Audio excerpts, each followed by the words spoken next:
കണ്ടല്ലൂർ ഗ്രാമപഞ്ചായത്ത് 3-ാം വാർഡിലെ 99-ാം number അങ്കണവാടിയിൽ Christmas new year ആഘോഷം നടത്തി. കുട്ടികളുടെ വിവിധ കലാപരിപാടികൾ നടത്തി.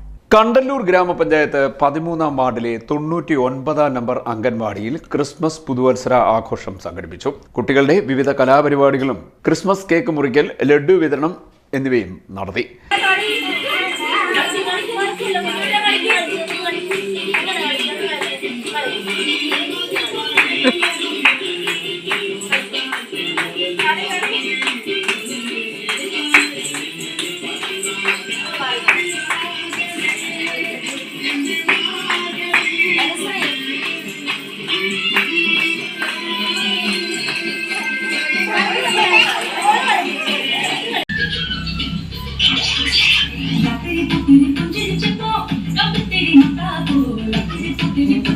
വാർഡ് മെമ്പർ സുനി വിജിത്ത്, അംഗൻവാടി അധ്യാപിക അജിത, ഹെൽപ്പർ മംഗളാമ, രക്ഷകർത്താക്കൾ, ആശാ വർക്കർ, ALMC അംഗങ്ങൾ തുടങ്ങിയവർ പങ്കെടുത്തു. CDNet news, Kayamkulam.